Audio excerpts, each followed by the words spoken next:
on our social media, and if you are on our social media, you'll see that we have been joined by a crew, literally. Before we introduce them, Tammy, coming to you first, catching up with Rachel there about Time to Change Wales. I'm going to reiterate it. Those small things make a big difference. Oh, absolutely. And I think they're just great tips. Just that first day back in work when you've been off. And just somebody just reaching out and just doing something normal when you've been off for so long. And the other really good thing about talking to Rachel is to remember that stigma and that discrimination in mental health still exists. Mm-hmm. And again, just having those open conversations everywhere and anywhere is so important. Yeah. And Hayley, we heard that you are one of the champions. What is it like having Rachel in a different kind of context here on the radio? Well, after having a row for not telling her it was a video, I was okay. Then I settled down. Then I was fine. No, it's really good actually because she's really passionate about what she does, and the organisation does really good things, and it's free. How many things are free? Not a lot. So it's really good that everything that's available through Time to Change Wales you can access for nothing, and it's really worth it just to have the pledge or to have champions come in and speak at your organisation. It's a fantastic organisation. It is. Time to change Wales.org.uk. We'll be sharing information, no doubt, over the coming weeks and months. We're also going to be sharing information over the coming months and years because a challenge has been set by four ladies and their boat. And we're joined by them now. Merched y Môr. A big hello to all of you. Hi. Hello, good evening. Hi. Hello there. And we're going to talk to you about Merched y Môr at the meantime, but we were just talking off air. And one of the other things that we opened the show with was to do with perception reality and carers and unpaid carers. And Helen, who's joining us here, part of Merched y Môr, you were saying that your reality has changed fundamentally. Yeah, completely. So I was listening to the show, and obviously we've been thinking about what we might talk about this evening and the reasons why we're doing this challenge. And you were talking about being outdoors, being really good for you, but also, mental health. And I've rowed for over 20 years, and rowing has kept me sane through, because life is hard. I just think, life is hard. I'm a positive person, but it doesn't matter what's going on. It's always quite tough, isn't it? So, that's one of the reasons I've rowed. The reason I took on this challenge was more about challenging myself, because life was pretty easy and simple, and all my children have left home. So it was more to frighten myself. It's been a long time since I've been frightened, and I am terrified. But then you went on to carers, unpaid carers. So I also have my father-in-law who's got dementia, lives with us, and my mother, who's elderly and frail, lives with us. So that's quite a recent change for me. So now I am an unpaid carer as well as working full-time. And we recently moved house, which was pretty stressful. And there was a point where, and I think I only spoke to Liz about this randomly when we were walking up to Rome one evening, but there was a point where I just felt I'm not going to be capable of doing this challenge because I was so overwhelmed, and I've never really felt like that in my life. But it was just everything that was going on. But my reason for doing it now is because it keeps me sane. So I've recently kind of understood and learnt what respite means. And going rowing with the girls is definitely respite. So it's a bit more of a challenge now, kind of fitting everything in and juggling stuff. But it's definitely keeps me sane. So my reason for doing it is now completely different. Gosh, thank you so much for sharing that. And that highlights that why this show exists and helping inform people, and also looking at just how activities and physical health and mental health, they are linked. And Tammy and Haley, we were talking about this with Rachel. Having that time away to use your body in a different way is really important. Denise, we've been in communication via email. We've just met Helen. Thank you so much for sharing, Helen. Denise, tell us a little bit about yourself. And I know that Hayley and Tammy have got questions for you as well. So Denise, introduce yourself. Then we'll go to Helen, and then Liz, if that's okay. Okay. Yep. So my name's Denise. So I kind of hold the guilt, I suppose, or the responsibility for kind of coming up with this crazy idea in the first place. Wasn't necessarily something that any of the other crew hadn't thought of before, but I guess I was the sort of driving force in pulling us all together. And for me, just to kind of follow on from what Helen said, really, I think, life, particularly nowadays, is so crazy, isn't it? It's busy, and we're constantly bombarded with information and sort of needs and things pulling us in different directions. That I think for me, I was looking for something that was just going to strip away all that complexity in life, because that can be really challenging. And doing something which is physically challenging and mentally challenging, but also as part of a team, which I think is a really, really important, that sort of social aspect is a really important part of maintaining our mental health and our well-being as well. So for me, that's kind of what it's about. It's about taking on that challenge with a group of people, having that goal set together and sort of working towards that together. Fantastic. Heledd. Well, I'm Heledd Williams. I'm a social worker. And I think just by telling you I'm a social worker will make you realise that I've got quite a stressful job. I work in children's services. There's constant pressure in my work. And, like Denise said, life can be really hard anyway, but when you're also working full time and dealing with other people's problems, you need a getaway. And I started rowing probably about 6 years ago now, and it was 100% my getaway. There's something about being in a boat on an ocean with a sort of same movement that just, it meditates you. People talk a lot about mindfulness, don't they, as a way of coping and a way of sort of getting away from life's troubles. And I can honestly say that rowing is definitely my mindfulness. Like Denise mentioned, being in a crew is really important as well, because if you're wanting to keep yourself physically active, and you promise yourself you're going to go to the gym tonight after work, you've got your gym kit in the boot. But I used to always just drive home and just think, not tonight, I'm too tired. I want something to eat. I just want to veg out in front of the telly. But when you're rowing, you make a commitment to a crew. There are 4 other people depending on you turning up and going out with them for a row. And that for me is really, really crucial. You can't let those people down. So you turn up, even though you're tired, you've had a bad day in work. But actually, when you come back from that row and that time on the sea and being with your crew, it's just brilliant. It energizes you, and it really does make a huge difference in terms of your mental well-being. Especially and these 3 girls, they're amazing people to be around. They're so positive, they're full of energy, and I think if you surround yourself with those kind of people, then you're onto a winner. So I'm really looking forward to this challenge. It is 100% Denise's fault. And she is the reason why we're all together, but I can't thank her enough for that, and for the 3 girls for giving me the opportunity to be part of something amazing, really. So really excited. Fantastic. And last but by no means least, Liz, hello, welcome to the show. Hello. So I work in the county council. I'm also in children's services, but I'm in the admin department. So we are supporting all of the social workers in order for them to be able to go out and do their job. So that's challenging, because sometimes you have to solve problems that you don't even know exist yet. But it's also incredibly rewarding then when we can help people at the end. So my sort of background, I suppose, is sort of adventurous activities. Used to climb quite a lot. In fact, I used to run the climbing wall up in the leisure centre in Haverfordwest. And it got to a stage where I was doing, working quite late at night, and seeing everybody else have all this amazing fun, and I was like, hang on, when's it going to be my turn? And that's when Denise stepped in. And sort of have one look at my legs, and she was like, I want her. And your legs. That was my legs. I love that. Thank you so much for introducing yourself. Hayley, I'm going to hand over to you. If your microphone. Good evening, everyone. Wow. So you've talked about the challenge. So tell us in detail a bit more about what the challenge is. Shall I say this, ladies? Yes, it's your fault, so you get to explain.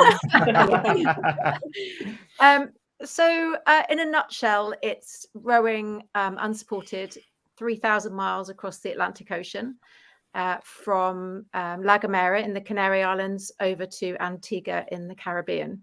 So 4 of us, 1 boat, 3,000 miles of ocean, and just one way to get there. Oh my gosh, wow. So how did you come up with that idea?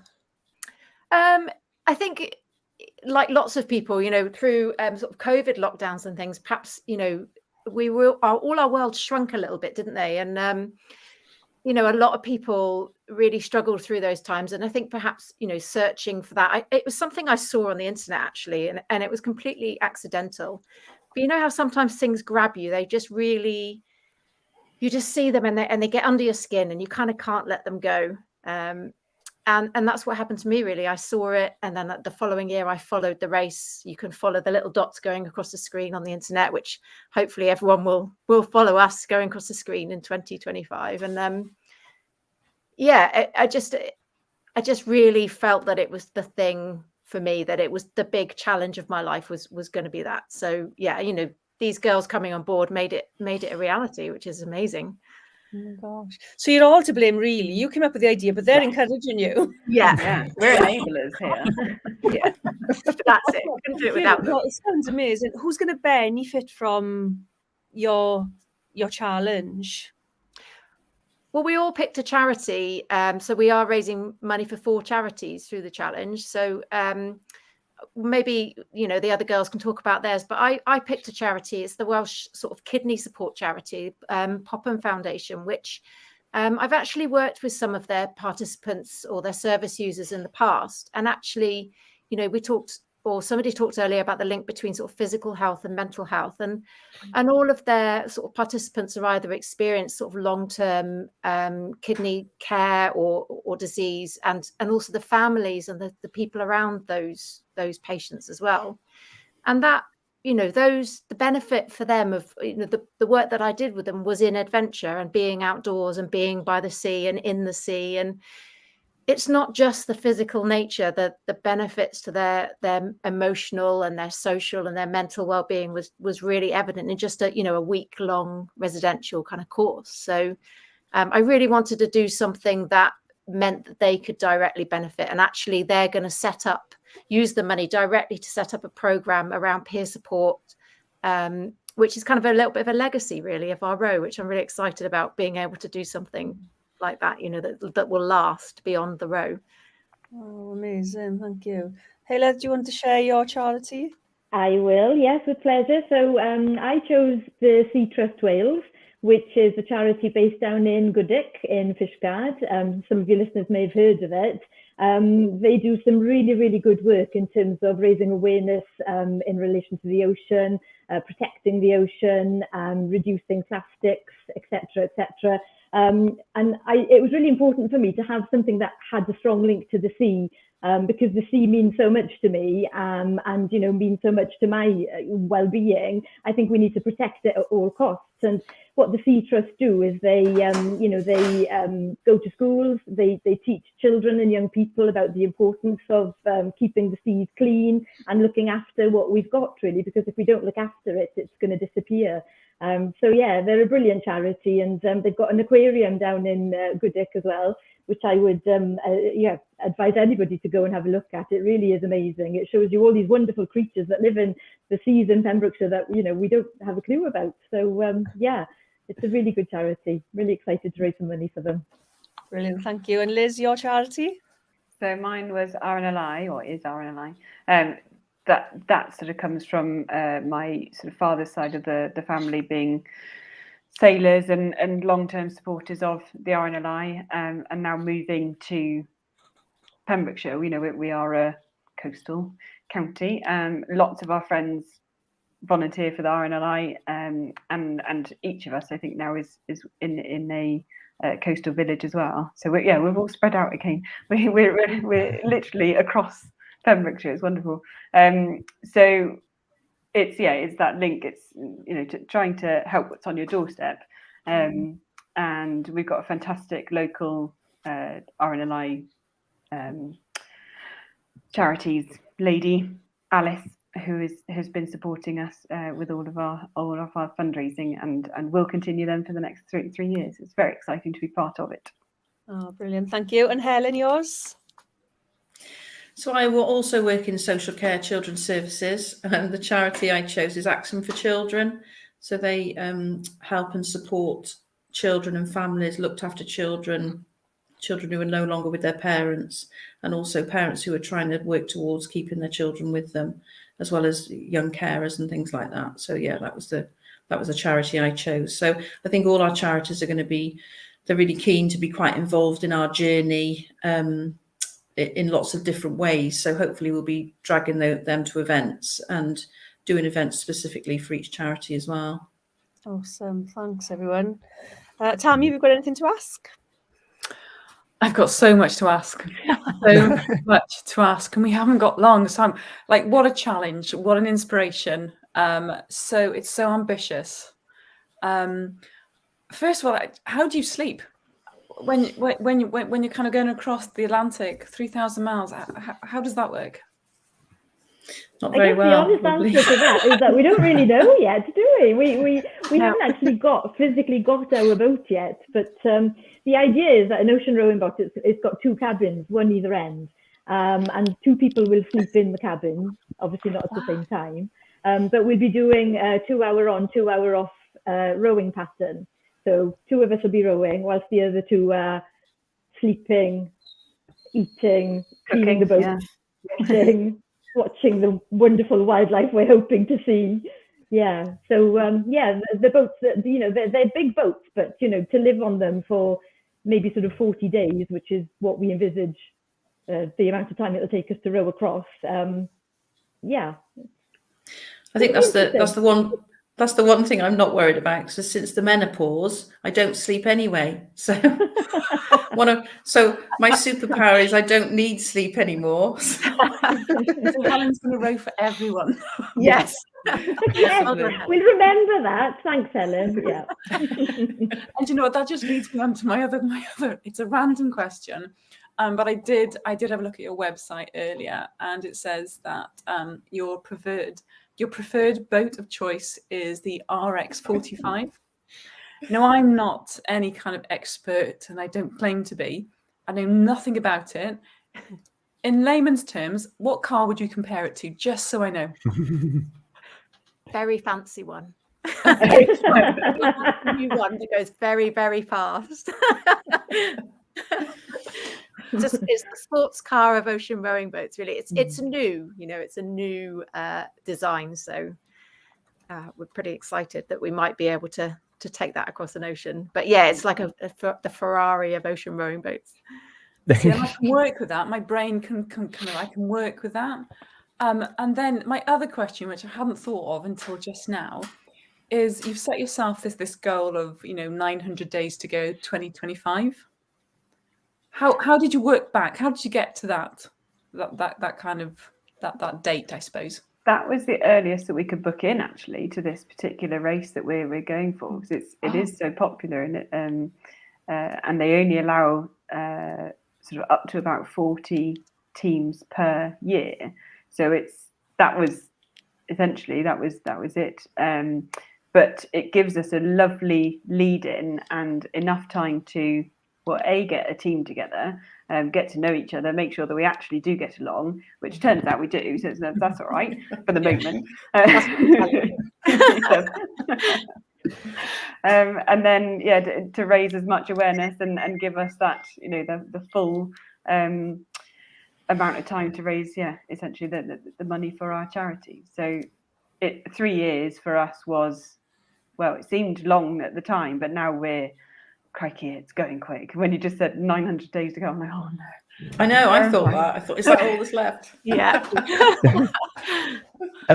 One thing that struck me, one of you said that you've only started rowing 6 years ago. Is like that doesn't sound like a lot of rowing experience under your belt before rowing 3,000 miles. Yeah, well, I rowed for 6 years. That's actually really long compared to Liz and well, Denise not so much maybe, but Liz, do you want to tell everybody how long you've been rowing? I've only been rowing for a year and a month.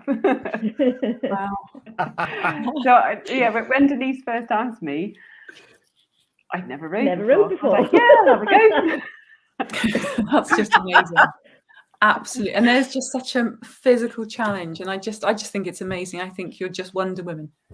No, thanks very much. Well, we haven't done it yet. No. Positive thinking, say active again. will. Yeah. We will. Positive We're all mindset. very positive people, and and I think that really does help, doesn't it? Once you've got a positive mindset that we will do this, we'll do this to the best of our ability, and we'll overcome any challenges. And if one of us fails, the other will be there to pick them up. So very much a team. I think that's brilliant. I think you're 40 days, and there will be that time. Where is your downtime? I suppose. What would There isn't any. When you get to the other side. when you It's get to fine, Antigua? that's it. We are going out to La Gomera though this December to watch the race go off. That'll be a nice bit of downtime. That would be lovely downtime. Lovely Yeah. downtime. And we've already mentioned so that there's 900 days, and which to myself and to maybe others around, they're thinking, oh, they got ages, but you're already thinking the clock is ticking. What kind of benchmarks have you got in the lead up to your launch day? Well, I think the next stage really is that we need to get ourselves a boat. So they don't come cheap. That's part of our campaign at the moment. Really, is about sponsorship. To get to the point where we can get an ocean rowing boat, and then we can start training actually in the RX45, the Ferrari of the sea, and get out there and go and do that. And hopefully, that will attract more interest, and perhaps people will see that and they'll ask questions. And along the way, while we're doing that, perhaps those conversations will inspire other people to think, well, what could I do? That we're all really good at saying, finding reasons why we shouldn't do things. So kind of what we're all about as well is trying to start those conversations about, well, why not you? Liz has never rowed. Why not Liz? Why not Helen, who's got caring responsibilities and is going through the menopause? Why not any of us? So yeah, that's the next stage. So that'll be spring, hopefully next year. So spring 24. So lots and lots of fundraising to do before then. But the great thing about the boat is that although it's expensive, when we finish the race, we'll sell that boat onto another crew, hopefully, and all that money will be going to our charities, which is fantastic news for them, and hopefully, help us raise a really good amount of money for them. So that's brilliant. Yeah. That's really good, because my question was, what happens afterwards? Who has the boat? In their garden. Yeah, because Denise, one of the things that when we've talked previously, you're like, we've got social workers, we've got people that used to occupy the climbing wall. You're friends and neighbours to the everyday person. You're not, and I mean this respectively. You're not elite athletes. No, Definitely not. I'm pretty happy to say that none of us have ever done any sort of extreme. I've never run a marathon. I don't know about you girls or any. The idea of that terrifies me. We are just regular. So apart from Liz, who's the baby of the team, essentially middle-aged, women with kids and families and, grandparents and full-time jobs and all of the responsibilities of life, just normal, everyday people. It's just, we've made a choice to try and do something which we think for us, and it's our choice is something quite extraordinary and meaningful to us. But that doesn't mean everybody's got to go and row an ocean, to be extraordinary and to take on a challenge. It can be something totally different to that and still have exactly the same value and meaning to them. So this is just our midlife crisis, maybe.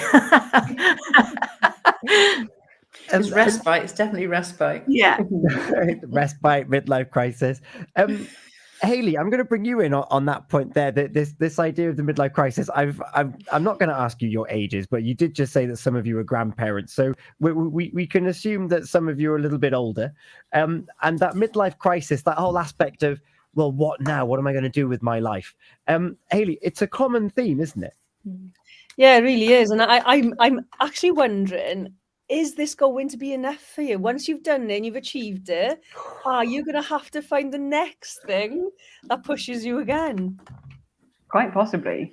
Quite possibly. Yeah. This is But I don't think, I don't think we can answer that right now, isn't it? It's sort of see how we'll get on, and see how we feel it when we get back. But there are the other two oceans. There are the other two oceans. We've spoken to a couple of people who have crossed, and literally the first question they get asked when they get off is like, "What's next?" And he's like, "Well, I could row back." I could row back. Gosh, just a couple of drinks to start off with, isn't it? What I think it is we don't all do what's productive in a midlife crisis. We sometimes marriages break down, things like that happen, but you seem to be pushing that sort of energy into something that's going to be productive, not just for yourselves, for your families, and for the charities you're working with as well. So it's a real inspiration. We do have to thank our families massively for the support that they have already given, just to say, all right, girls, off you go then. So we're all leaning heavily on other people. We could never do this by ourselves. We've got dogs, got cats, got children. We need help. We need support. So it's not just the four of us. It is our whole family network that is supporting us at the moment. So we just thank you. Yeah, and they'll get the benefits as well, won't they? They'll get the benefits from your hard work as well. I hope so. Well, Yeah, especially especially get to come out to meet us in Antigua. Yeah. They get a holiday. Yeah. So I've just got really two more questions that have just come to my head. Firstly, how often, because you said, Liz said that you're across Pembrokeshire, how often do you actually get together to train, and where do you go? Yeah, we're once a week now. We train in Solva. Yeah. So it's I think Denise is the closest, but myself and Denise used to live in the same village. It's just that I've moved, so we are a little bit spread around now. But we train in Solva once a week, and we're also racing in the Welsh Sea Rowing League. So we'll be in Abu Dhabi together this Sunday racing as well. But once a week. Okay, and then obviously that will increase once you get to the boat. Yeah, there'll be a lot of time spent when we got the boat. Absolutely. And then that leads me on to my other question, is that once you all get over to Antigua, how does the boat get back? We row it back. Not rowing it. It's all shipped out to La Gomera and shipped home as well. Yeah, so there's lots of other people that deal with all the logistics. It's brilliant. They do all that for us. All we have to do is row. It's great. That's all. That's all. Yeah, it just so happens that we all quite like it, so it's okay. Oh, fantastic. Denise, you were trying to come in at one point there. What were you going to say? Oh, just to build on the point about Liz was making about it's not just us. It's such a bigger group of people around us, and our family obviously is really important that we have their support, and our friends as well. But even wider than that, the community around us, Solva Rowing Club, the people that sponsor us, the local people that someone stopped me when I was out walking my dog the other day and said, "Oh, I recognise you. Are you one of those rowing girls?" and was full of chat and encouragement and enthusiasm about it. And that sort of spirit of support in our local community as well, I think that's going to be really important in keeping us going as we cross the ocean as well. I think that's really important to our kind of getting to the start line, but also to going through the journey as well, especially when times are hard. There's going to be moments out there where it's really difficult, and we're going to need those people and their words of support. So to those people that have already come to our events and messaged us, and simple things like liking our Facebook pages, those sorts of things, we really do appreciate it. It is more than just having likes on a page or people sitting in a chair. It really means something to us. So, I just want to say thank you to those people, really. Yeah. And it is a grueling challenge, 2 hours on, 2 hours off. And when we talk, Denise, I don't know if it's still the plan, but it's you're trying to find ways to bringing people's names with you. Yeah. So if we can, we'll anyone who can sort of support us in any way, we're going to put their name or their business logo or anything, a picture of them on the boat, and they'll actually travel across the ocean with us on the boat, which is, I think, fantastic. Yeah. We've already got. fantastic. I'm going to jump in there because we've already got my grandmother is going to have her picture on the side of the boat for my uncle's 40th birthday. We had a dressing up themed sort of nautical, I suppose, and she dressed up as a figurehead, complete with massive wig and huge fake boots.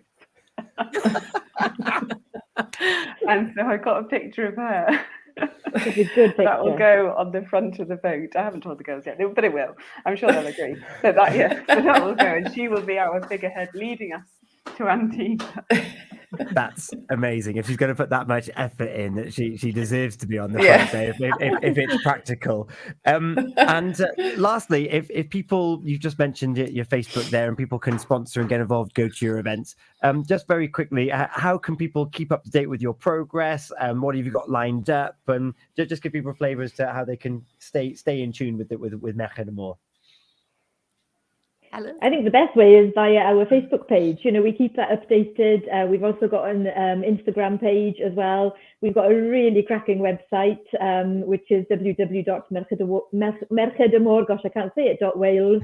And, you know, you can follow us via the website, which has got all our upcoming events, etc. on there. We will be holding fundraising events over the next couple of years, and they're going to be crucial to support us in our quest to raise money. We do have some events coming up. I think the next one we've got is in November. We've got Karen Wilson, the psychic medium, coming to Newport Memorial Hall. And I'm really excited for that because I think she's absolutely brilliant. But before that, Helen, don't forget we're doing a 24-hour row. Oh, yes, That's long before I've November. kind of forgotten about that. I think it's probably in the back of my brain for the pain that's going to ensue. But you can say a bit about that, Helen. It was your idea. Oh yeah, we're just going to get a fake boat. So basically, a small tent either end, the size of our boat, two rowing machines, and we are going to stay in that area for 24 hours, hopefully in Solva, down in the harbour there, and we're going to stay in that area for 24 hours, rowing 2 hours on, 2 hours off, and then at the end of it, see if we still like each other, and hopefully meet quite a few people while we're there. Wow. I'm fully invested. I'm looking forward to seeing how this journey progresses and builds, and we definitely need to get you back onto the radio when you purchase the boat, when you've got these challenges coming on as well. It's a really exciting time for you four in particular, but for everyone who knows you, for that community that we've been talking about. And I'm sure that Tammy and Haley will echo me when I say community in these types of events are really important. Oh, sorry. Yeah, go for it. Yeah, no, I do. I we work so well as a tribe, and it's not just us as individuals. It is our family, it is our friends, that almost are our foundations. And again, if you've got that positive support network around you, my goodness, you can achieve anything, and you will achieve. And that's the great thing. Yeah. Haley, any last words to Merched y Môr? Not like last words, like for this evening. Yeah, I'm really looking forward to this actually, because I think more often than not we're written off midlife. You know, children move on and our children move out and we do all our things, and I think we write ourselves off as well. So this really, you need to get the word out much more than you have, because I know I'm internationally. So if you want to link with me on any of my social media platforms, please do, and then we can link up and get the word out here as well. Lovely. That'd be amazing. Thank you. I just remembered it's World Ocean Day today, so it's very fitting that we're talking to you all this evening. Thank you so much for your time. And I've seen the sunset behind at least two of you whilst we've been talking. And you'll be seeing about 39 sunsets over the Atlantic Ocean, that wide expanse of water. And there's going to be some moments there that are going to be the hardest you've ever experienced, but there's going to be some moments there that are going to be the most beautiful and profound things you've ever seen and witnessed. And I can't wait to hear about it in 2 years' time once you've completed it, and to try and absorb as much of that feeling that you're going to have over that month and a half. I think it's going to be life-changing, life-affirming, whatever you want to call it. And thank you so much for sharing your experience with us this evening. I can't wait to speak Thank with you. you again because we're going to. Oh, thank you, Tom. Thank you so Thanks much for for having Thank us. you. Thank Great, you for thank having you. us. You're very welcome. So Merched Amor on Facebook is the best place to find them. Find out when they're training. Those pictures you've been testing out your sun cream so you don't burn into a crisp when you're overexposed out there, and all the fundraising events, and just generally seeing how they're getting on. If people do see you, you want people to ask questions. You want people to say Yeah. hello. Absolutely. 100%, Yeah. Come yeah. chat to us and ask us questions and get involved, just come be part of it. The more random the question, the better. Right, challenge accepted. We will catch up with you in a couple of months' time when you've got these more training rows and certainly this 24-hour challenge. I can't wait to see that. I'm going to have to try and pop down myself. And we'll speak to you soon. We're going to take another short break here on Healthy Minds, Better Lives, and we're going to take a little moment before 11 o'clock just to try our best to recap all that we've absorbed in the last hour and a half. So much has been discussed to do with overcoming challenges, overcoming adversity, being champions and helping others be their true selves. And that's exactly what you women have done for us this evening. Thank you so much. Enjoy your night's sleep if you can get one. Looking at you, Helen. And we'll speak to you soon. We're going to have some Miley Cyrus and Flowers. I thought a song about something that grows on the land would be quite fitting. We need to remind you as to where you come from. So that's coming up now. It's 11:15 already here this evening on Pure West Radio.